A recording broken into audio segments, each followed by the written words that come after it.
What is happening, people? Welcome to the 2022 Austrian Grand Prix stats. Yes, ladies and gentlemen, new feature on the channel. We're going to be talking all things Austrian Grand Prix. Let's just dig in to the stats, as you can see here. I want to first off by referencing the lightsoutblog.com, and shout out to Nick Holdenby, who I tell you what, people, when I found this website, right, I found it some time back, but I could not believe how much of a maniac this company is, because they pluck stats, ladies and gentlemen, from the depths. Let me tell you, from the depths, they do indeed. But let's get into it anyway.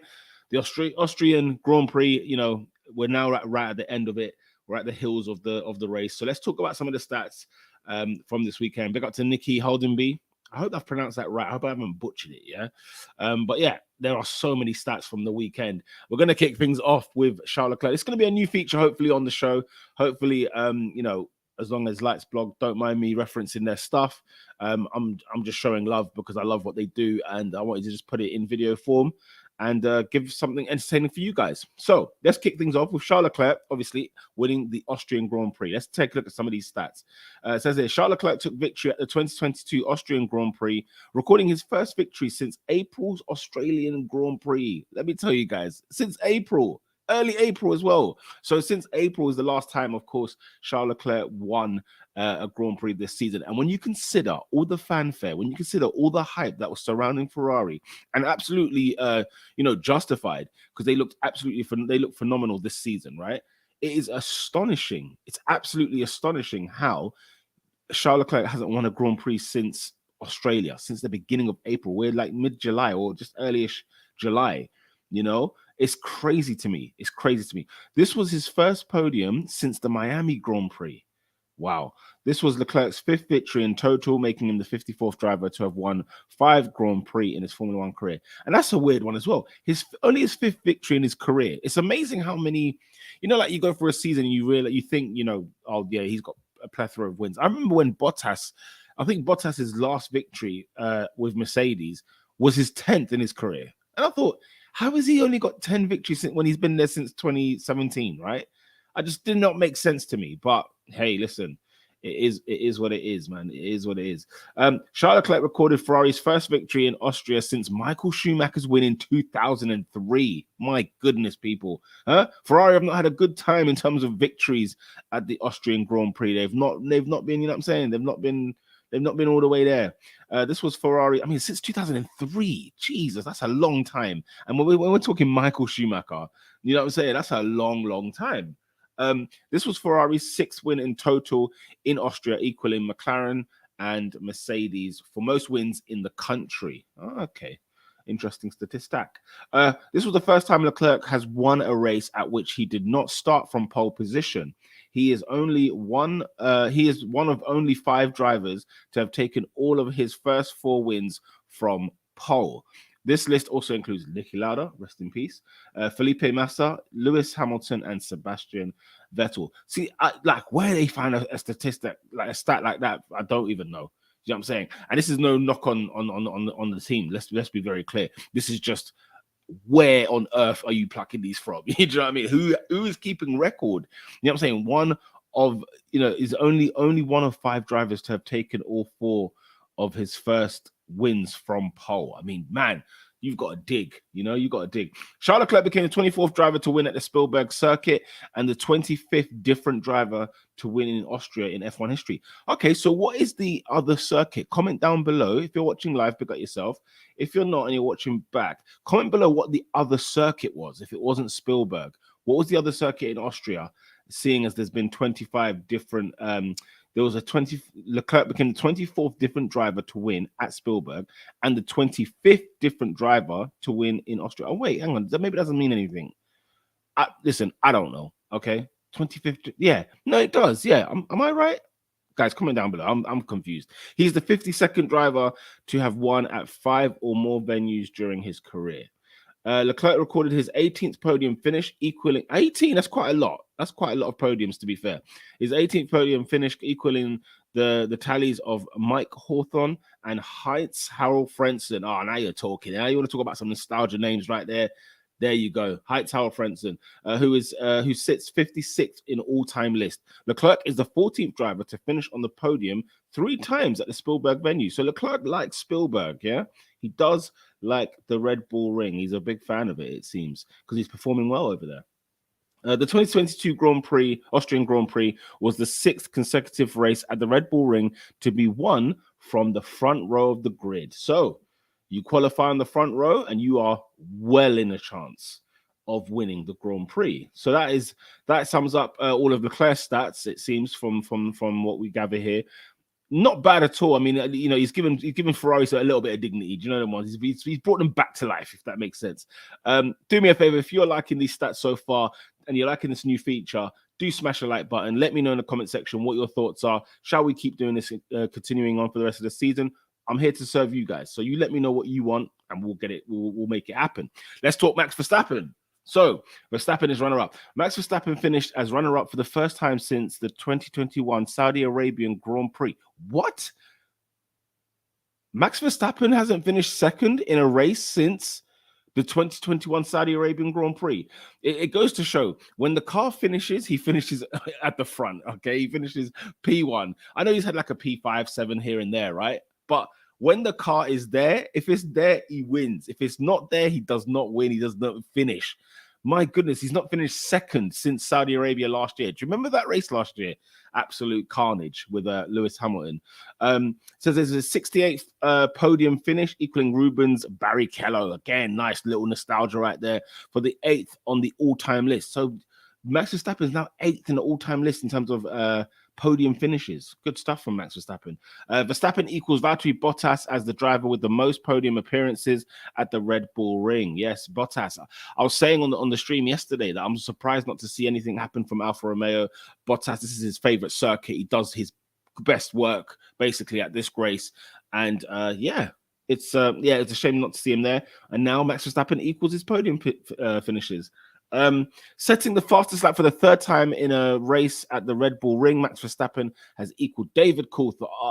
Listen, as a McLaren man, I tell you what, this hitting me in the feels right here. David Coulthard and Lewis Hamilton, 2 for McLaren drivers, of course, as the driver to have set the most fastest laps at the Austrian venue. Okay, so he's for the 3rd time. So the 3 times David Coulthard, Lewis Hamilton, and now Max Verstappen have done fastest laps. Excellent stuff. Hamilton 3rd again. I'll tell you what, Lewis Hamilton, yeah? People, I told you guys, don't sleep on the Mercedes. I know the car is not good. It's not good. But Lewis Hamilton, George Russell, they're doing their thing in the car. Yeah, we have to give praise to Mercedes because they are the drivers anyway. Because even though they messed up on qualifying, by the way, Lewis Hamilton still finishes 3rd on the grid. Okay, so big up to Lewis Hamilton on that. So Hamilton 3rd again. Hamilton finished in 3rd place for the 3rd race in a row. Yeah, 3rd race in a row, guys. Remember that. This is the first time that Hamilton has finished 3rd at 3 consecutive races since 2012. Australian, Malaysian, and Chinese Grand Prix. The reason I bowed my head there is because his last year at McLaren was one of those seasons where you just think how, we could have. The car kept messing up. This guy was still winning races. He was still plucking out what he could out of that car. We could have been champions that year, 2010, 2011, 2012, maybe even 2010, in fact, as well. It's just, it's been a heartbreak hotel for McLaren. I'm not going to lie. This was the 6th podium finish in Austria, but it's the first time he has finished on the final step of the podium at this venue. So he's either finished 1st or 2nd. And this is the first time he's finished 3rd, and he's got 6 podiums, as you can see. So big up to Lewis Hamilton, man, somehow plucking away with that, plucking away in that Mercedes. Hamilton became the first driver to finish on the podium, having started 8th on the grid since Esteban Ocon won the 2021 Hungarian Grand Prix from the same position. See, stats like this, where are you beginning to dig? You know what I'm saying? I guess you just have to look at every. Well, that's the thing. It's the first driver, since Esteban Ocon. So at least how you even go back and look at people who started in 8th place? Did they win? What happened? Did they finish on the podium? What's going on? It's just it's outrageous. Big up to Esteban Ocon, by the way, as well. Good solid performance this weekend. And I think we'll be getting onto him a little bit later. With his 10th top 10 finish in Austria, Hamilton overtook John Watson as the driver with the most top 10 finishes in the country. Now, have I got that right? The top 10. See, okay, so this was his 6th podium finish. Oh, okay, sorry, top 10. Yo, Peter, it's still as you can see, guys, it's still the morning. Okay, it's still the morning, so forgive me. My brain is still turning on.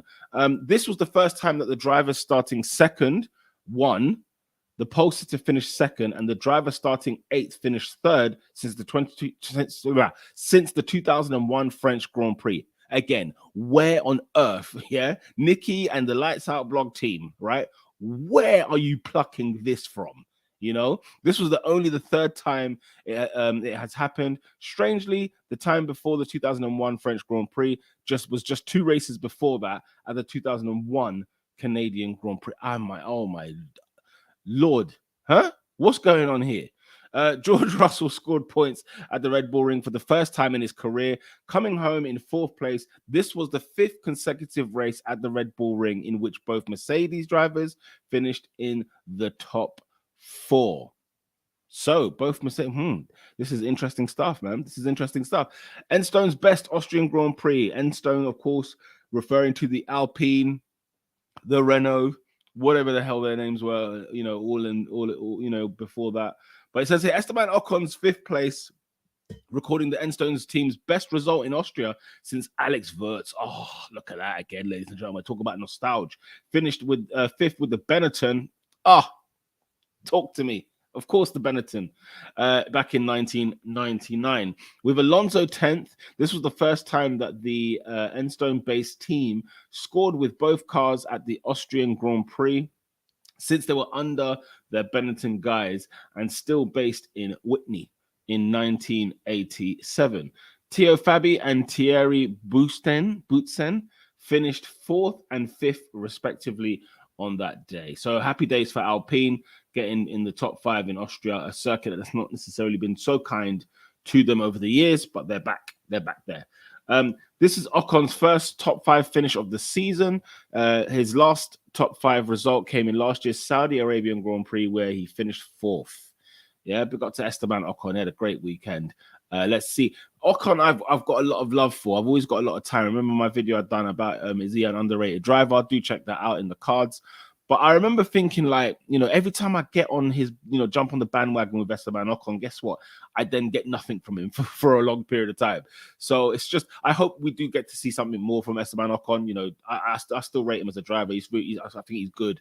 Yeah, you know, he deserves to be in Formula One. He's got solid performances in him for sure. For the 3rd consecutive race, the driver starting 19th on the grid scored a point. See, I mean, that stat could be easier to find. You know, I can believe this one. Fernando Alonso finished in 10th, becoming the 3rd driver to score from 19th in Austria. The others to do so were Mark Sura in 1984 and Carlos Sainz in 2019.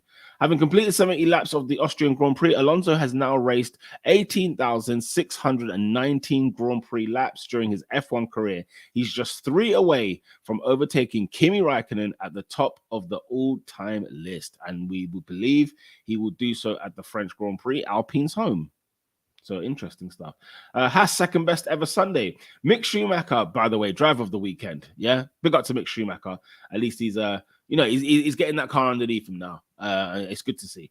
Mick Schumacher recorded points for the 2nd weekend in a row, bettering his previous best result with 6th place. This was the first race to feature a Schumacher in the top 6 since 2012 Italian Grand Prix, in which Michael finished 6th with Mercedes. Yeah, salute to Michael Schumacher, hoping for a speedy recovery, man. Hoping for a speedy recovery. Wouldn't it just be nice? I think somebody's mentioned this before. Wouldn't it be nice to see Michael watch his son Mick at a Grand Prix, you know, this year in his career? That would be phenomenal. With 8th place, Magnussen recorded his 2nd best result of the season to date. This was Haas's second best combined result to date in Formula One. It's the best, right? It's only beaten, well, maybe not. It is beaten only by the 2018 Austrian Grand Prix, in which Romain Grosjean was fourth and the K-Mag was fifth. We get on to Lando Norris, who by the way is dragging McLaren. Okay, I'm not calling them McLaren Mercedes this year. That is over. It's called Norris Mercedes. Okay, it's the Lando Norris Mercedes car. And don't forget as well, McLaren Fan TV out tonight. We're going to be live streaming tonight from 7 p.m. with my brother Pit Stop Fracker Mahad. I'll put the thumbnail out later on Twitter at McLaren Fan TV. You will see what's going on there, and we'll be talking about that. But let's talk about Norris. Norris finishes round 11 for the first time. Bloody hell. I mean, come on. For the first time in his career, Lando Norris has reached the checkered flag at round 11 of the season. I tell you what, salute to Light Blog. You know, honestly, Lights Out Blog, sorry. Salute to you guys. Big up Nicky as well. He came home in 7th place, marking the first time he has finished a race at the Red Bull Ring in a position outside the top 6. Norris remains in a group of only 5 drivers who've scored on every appearance at this circuit. The others are David Coulthard, Nico Rosberg, Pedro Rodriguez, and René Wiesel? I don't know. Apologies, guys. I'm seeing the name. It's giving me German, Austrian vibe type thing, Swiss vibes. So I'm going to go Rainer Wiesel. Comment down below if I've got that wrong. Let me know. But yeah, he scored in every appearance. Big up to Norris, scoring every appearance here at the Austrian Grand Prix. And I was hoping good things for Norris this weekend, because I know he's actually really, really good here at this circuit. Finishing in 9th place, Danny Ricciardo scored points for the 3rd time this season. He's only got 3 points. 3 times has he scored points in 11 races this season as a McLaren driver. Unacceptable. He last scored at the Azerbaijan Grand Prix. Yeah. Alfa Romeo out of the points. Yeah, disappointing weekend for Alfa Romeo. I was very shocked by the lack of pace, the lack of just the package of the car was just not right for this circuit, weirdly. Valtteri Bottas just missed out on the points in the 2022 Austrian Grand Prix. This is the 2nd time this year he has finished a race in a position outside of the top 10. You know what I'm saying? They've been so consistent points-wise, especially Valtteri Bottas. So, he's got 9 points finishes out of 11 races. He also finished 11th at the Azerbaijan Grand Prix, so he's finishing 11th in the times he doesn't make it. It was the first time Bottas failed to score in Austria since 2018, since his 2018 retirement. Yeah, because normally it's his best circuit, Austrian Grand Prix. He performs his best there. So it was a shame to see that. Finishing 14th, Zhou Guanyu finished in worse position than where he started for the first time in his career, not counting his 4 retirements. Yeah, Zhou Guanyu rather did not have a great weekend either. Alfa Romeo just want to put this one away and look forward to the French Grand Prix. Non-score for AlphaTauri. Pierre Gasly, absolute Western he had this weekend. Pierre Gasly finished 15th in the 2022 Austrian Grand Prix, which is the Frenchman's worst result in a race which he had finished since 2020 Styrian Grand Prix, where he also finished 15th. Maybe the circuit is not for him. Maybe. With 16th place, Yuki Tsunoda, 16th place.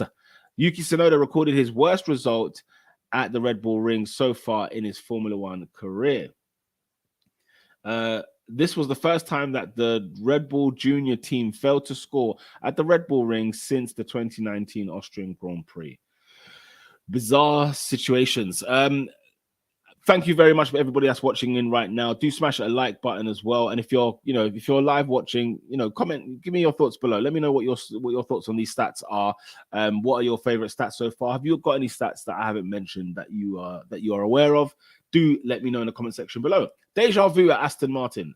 Lance Stroll lost a position from where he started in the Austrian Grand Prix. Of races he has finished, this is the first time Stroll has finished in a worse position than where he started since the 2021 Turkish Grand Prix. And yet 2020, he was on pole.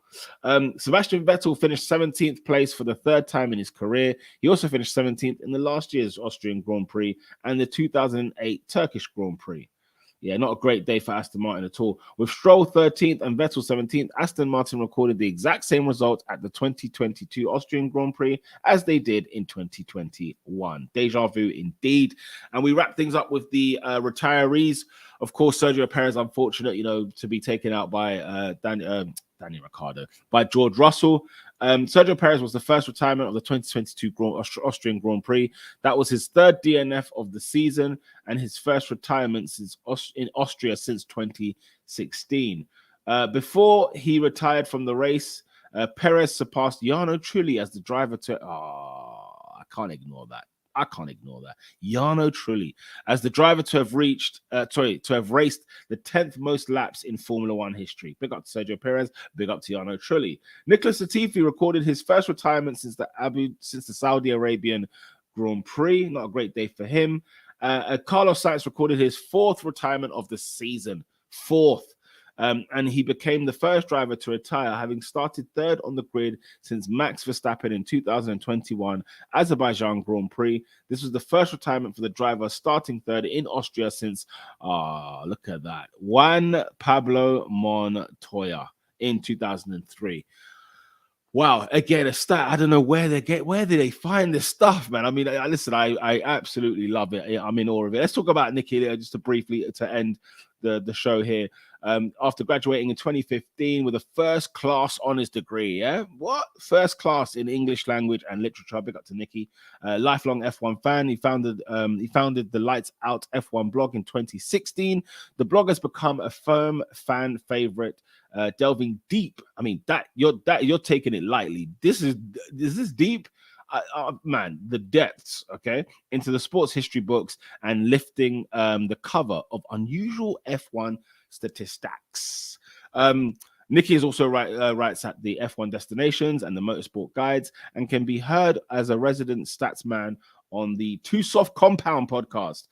His work has appeared on WTF1, big up to the crew there, the Badger Grand Prix, motorsport.com, Sky Sports F1, and BBC Radio 5 Live. Nicky is also the host of the F1 Rewind podcast. Big up to Nicky, man. Big up to the Lights Blog family tree. I hope you lot are all good and well. This has been fantastic. I tell you what, this has been absolutely fantastic. We hopefully, I'm gonna reach out to these guys. Hopefully we can do this for every single race if they permit. If they don't, unfortunately, then we're gonna have to move on and try something different. But those were the stats, people. We full of statistics, okay, stacked up for the Austrian Grand Prix. I hope you lot enjoyed that segment. I had a lot of fun reading those out, so I'd love to do that every single race weekend or race week rather. But yes, those were the top stats, if you will, of the Grand Prix weekend. Let me know your thoughts in the comment section below. Smash a like button, please. Please do smash the like button if you like content like this, so we can keep putting out content in this manner. And of course, if you are a McLaren fan tonight, McLaren Fan TV, 7 p.m. Make sure you lock in tonight. We're going to be talking all things McLaren, especially from the Austrian Grand Prix perspective. But yes, I'll be back again as well tomorrow. Any news that we're going to be talking about, any news, daily news show, will be back on from tomorrow morning. And yes, we'll be talking that. Big up to everybody that's watched, by the way. Thank you to all the subscribers that are currently on, that are currently following me at the moment. I really do appreciate you. Over 500. The road to 1,000 people. Let's get to 1,000 subs by the end of the season. Yeah, by the end of the season, let's get to 1,000 subs. You've got until, I think, December. Is it November, December? You got until then. Okay. So until then, people, until tonight, later on tonight, make sure you join me. Like I said, McLaren Fan TV. But until then, ladies and gentlemen, it's been a pleasure to serve you guys, and it's lights out.